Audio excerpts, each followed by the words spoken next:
Hello, everyone, and welcome back to Neurodiverse, Obsessed. I'm your host, John Arroyo, and boy, Bound for Glory was a show. It was a good show. We had some goods.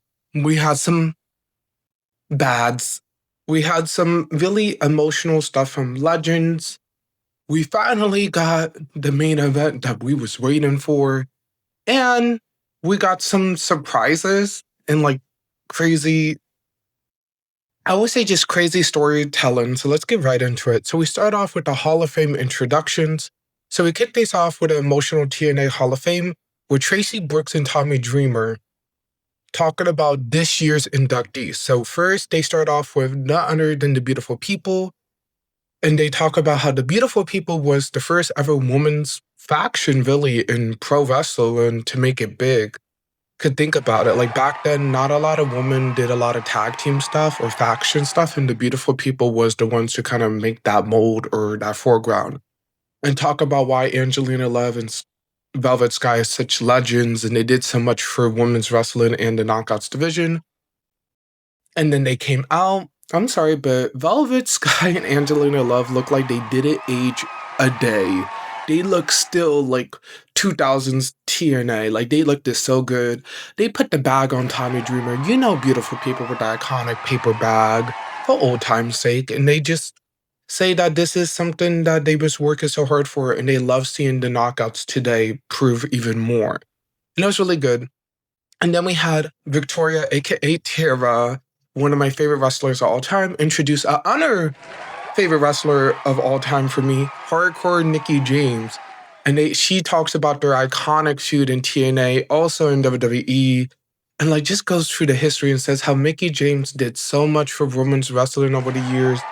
And pretty much TNA was Mickie James' breaking ground. People thought she started in WWE. She didn't. Like, if you watch the beginning of TNA, Mickie James was one of the OG knockouts. Like, she was there when they first started.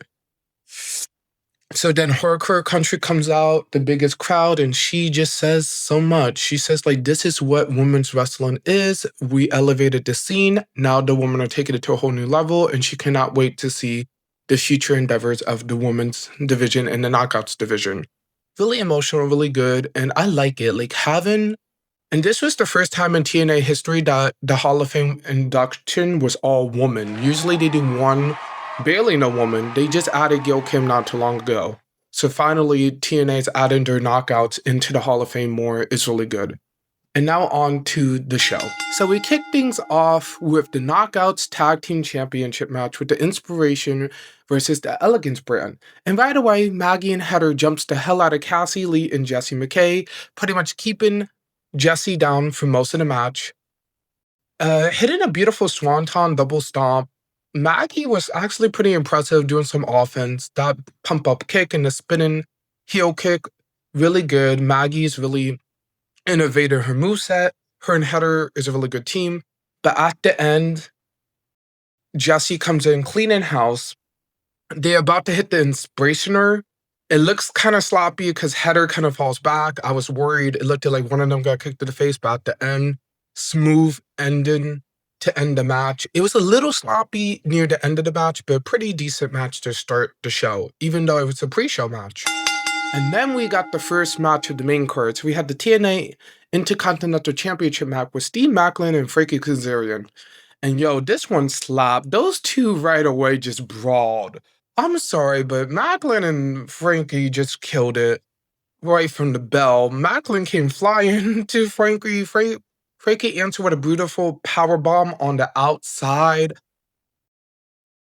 It was weird. It was funny. Frankie Kazarian went into Mama Maclin's face. Mama Maclin flipped him off. Steve Maclin just beats the hell out of him. And then pure chaos back into the ring. Sleeper holds, reversers, scorpion crabs, cutters, near falls everywhere. But at the end, Maclin retains with a nasty sleeve shot cutter, proving himself once again that he is the current TNA Modern Champion, and retains his Intercontinental Championship. I was really surprised that Maclin retained his title so quickly. So hopefully the storyline continues with him and Frankie Kazarian, because this is a really good storyline. Now on to the worst match of the night. I'm sorry, I'm going to be dead honest. We had Tessa Blanchard versus Gia Miller. Tessa came out like a living troll doll. She had glitter in her hair. I don't know. Her and Victoria Crawford, I don't know what the hell they was wearing, but they looked like from the movies Trolls, you know, the little colorful things. Like, I don't know what the they was wearing, but it was just bad. Gia Miller looked pretty good. How does Gia Miller, who's not a wrestler, look more as a wrestler than Tessa Blanchard in this match? She comes out with Jody Dredd. Right away, Gia snaps. They both brawl, but then Tessa hits Gia with a nasty curve stomp near the steel steps. It gets kind of brutal, really messy. Victoria Crawford tries to get involved, and Jody Dredd gets involved. Jody Dredd takes out everyone, even Tessa, so that could have been a disqualification, but that wasn't a disqualification. Victoria Crawford literally attacked Gia Miller in front of the referee. That could have been a disqualification, but that wasn't even a disqualification. And then Jody and Crawford run off, and at the end, I think at the end, like, it was no winner. Like, that, a brawl breaks out, and I don't think it was no winner. Like, I don't think no one won, and I think it was the worst match of the year. Like, it was so bad. Gia Miller did hit some good moves, but this match sucked so much, and I'm happy it was a short match, because if this match went any longer, I think I would have turned off the pay-per-view. Then we had the most chaotic match of the night, the Call Your Shot Gauntlet. Absolute madness in the beginning. So we start with Laylene Lee and Maya Sheree. Both women went off like Street Fighter characters, just flipping, flying, doing poses. It was literally like watching Cammy versus Chun-Li. Like, we had a Street Fighter match. And then Ryan Nemeth enters, and then both women just beats the hell out of Ryan. Then Nick Nemeth shows up, and Maya Sheree did not forget that super kick that Ryan did to her face, so she super kicks him for payback. And then more people show up later on, so Cedric Alexander comes in flying like a superhero. Rick Swan comes in. They have a little cruiserweight 205 callback little match in the ring. AJ Francis comes in, and he pretty much just cleans house. He takes out Rick Strong, and he takes out Maya Sheree and Zaya Lee. Laylene Lee. He takes out Sheree competitors. Then the Rascals come out, but the Rascals come out all as one group. I love that. The Rascals all came out as one. Danny Luna shows up.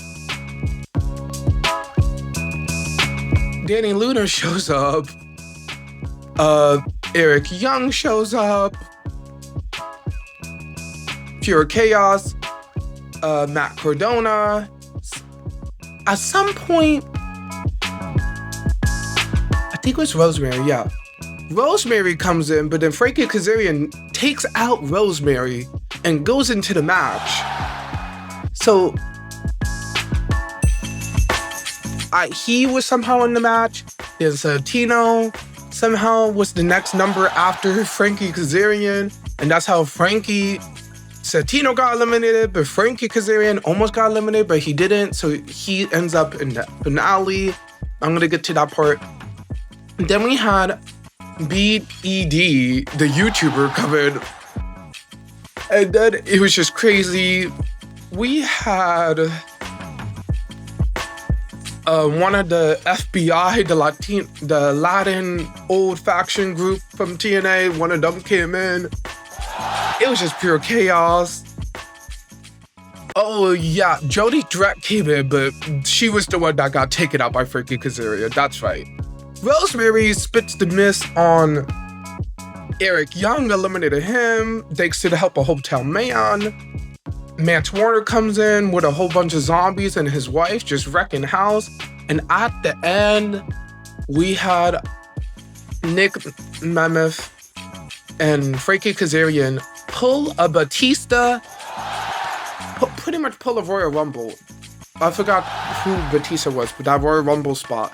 They both go over the rope. They both go for a pin. But they both win because the referee cannot decide. And Santana's like, you know what?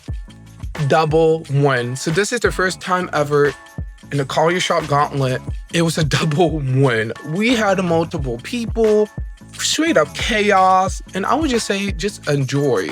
Everyone did good, but at some parts of the match, I lost track of who got eliminated, who came in. It was messy, but fun. Then we got the TNA Knockouts World Heavyweight Championship with Kelani Jordan and Indy Hartwell. Really good match. I knew they was going to put a good match. Both women showcased. Kelani was the breakout star with her gymnast background, beautiful aerial split leg moonsault and that beautiful jaw breaker into the split, beautiful. Indy was a powerhouse, tossing Claudia around with suplexes, a torture rack slam, and surfboard submission hold. Great. They both had great chemistry, but Kelani retains with the split-legged moonsault. And I'm going to say this now. I feel like Indy Hartwell needs a new finisher because the her donut, it just doesn't look good for Indy. I like when Indy did the top rope elbow drop or the running elbow to the back of the head. That seems more like an Indy Hart move instead of this like reverse DDT suplex. I don't like it. Really good match overall. Indy needs to change her finisher because her finisher do not fit her character whatsoever. And then we got one of my favorite matches in the night, the Hardcore War versus the System and Order 4. So the whole point is each team starts with one opponent coming in with any weapon they want. And then after 2 minutes, the next person comes in. So we started out with Eddie Edwards and Josh Hawk, and it got ugly fast. Trash can lids, kendo sticks. Ooh. And then out of nowhere, we had Skylar come in and Ryan Myers, and we had a cheese grater. Jason Hodge was getting cheese grated.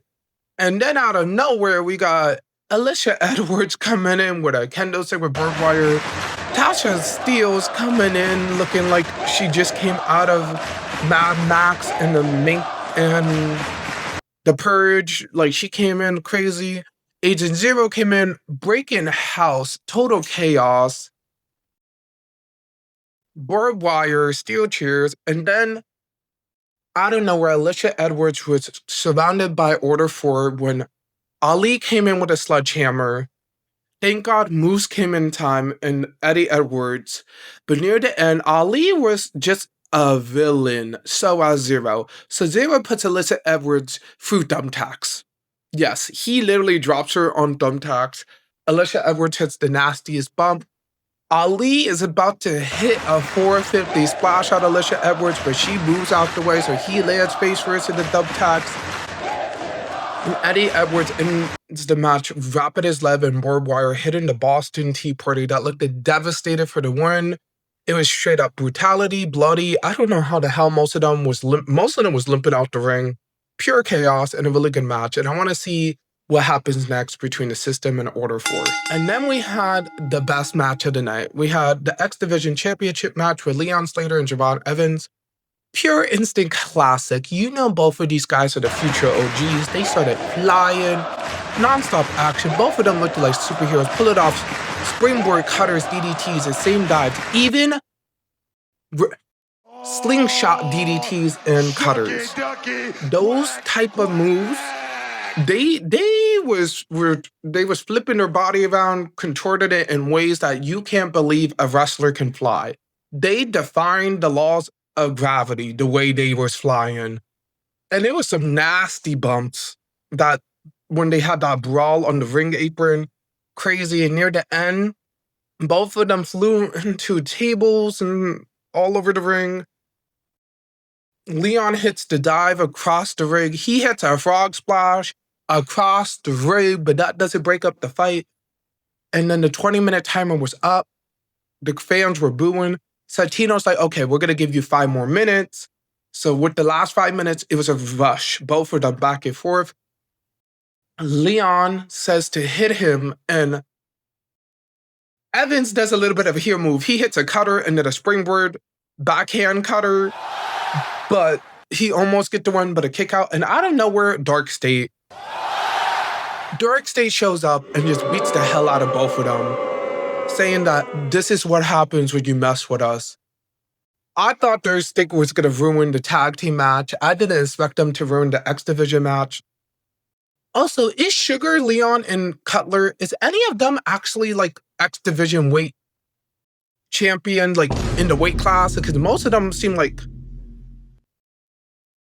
over 200, 205, like 220. So I don't, like, if any of them going for the X Division title, does that count? Because most of them don't really fit the X Division vibe. I don't know. Let's see what happens. Really disappointed the match ended this way, but I'm actually happy as well, because this means that we can continue this feud of Slater and Javon. Hopefully we get maybe at least 2 or 3 more matches out of this feud, because this match was so good. Then we get the second to last match that for the NXT and TNA Tag Team Championships, the ladder match. Hardy's versus D-Street. And boy, was it good. It was old school nostalgia. 3D brought out Spike Dudley for the entrance. So cool. Giving them the old school glasses. It was such a moment. And Hardy's came out setting up ladders and chairs and tables. So you knew it was going to be aggressive. Right away, 3D literally hits the 3D on Jeff and puts him through a table. So Jeff takes the first loss. So the whole point of the match is both teams need to go through the table. And then out of nowhere, a brawl. On the outside, Jeff hits a swanton off a ladder, taking out Devon. So he takes 1 pin for the team. And then at the end, Bubba and Jeff, everyone's fighting. Pretty much Devon is out for most of the match after that ladder spot. And at the end, Hardy's was able to put Bubba away for a table. And then it's really emotional. They all cry. Bubba and Devon leave their shoes in the ring, showing signs that they left their legacy. Everyone's crying, really emotional. And this was a good match, because I remember watching D-Street and Hardy's growing up. So like this is the end of an era. And this match really proved it. They really showcased the best of the best in this match. And I was so happy watching it. And this is crazy. Like, that match was so good. And I don't know how to speak about it, but thank you, Dudley's and Hardy's, for putting on one more good match. Then we got the main event for the World Heavyweight Championship. Trick Williams versus Mike Santana. And guys, Mike Santana came out full Puerto Rican. He had the Taino indigenous face paint, the look. It was so good. He had his daughter and wife by ringside. Trick Williams came out a perfect heel. And right away, Trick Williams takes the mic from the announcer, saying that Mike Santana's going to lose. And he says why he's better. That ends up in a straight up brawl right away. And then Santana takes the nastiest bump through the ring post, because Mike pretty much slingshots him into it. He's bleeding. He gets in Mike Santana's daughter's face. Mike Santana's daughter slaps him. Mike flies on him. Crazy back and forth. Trick hits everything in his warehouse. That doesn't work. Mike Santana hits crazy power bombs, hit the blocks. That doesn't work. And at the end, Mike Santana vitally overpowers Trick, hitting the Rolling Buck 50 for the win. I loved it. It was emotional. And then at the end, we thought that Nick was going to cash in his call your shot. But then out of nowhere, Elias shows up, hitting a guitar and saying, "I got your back." And then Frankie Kazarian turns around. But then Frankie Kazarian needed to grab the champion, the trophy, because the trophy, pretty much the Call Your Shot gauntlet is pretty much their version of a Money in the Bank. So he needed to grab the trophy to do the cash in, but the trophy is already with Nick, because Nick is on the outside. So Mike Santana literally beats his ass and he's laid out. And that's how the show ends. Really good match. I will only say that the Mike Santana and Trick Williams match went a little too long, especially because it was a couple spots when Mike Santana hit 2 Rolling Buck 50s, and then the pop-up powerbomb, I felt like that could have been the ending. Like, it was some spots that the match could have ended there, but it kind of like pushed it a little more. Overall, I think the pay-per-view was good. I feel like some matches were a little too long. Like, for example, the Knockouts woman match was good, but same thing. Like, I felt like the pacing was a little too long. Some of these matches were booked a little longer than others.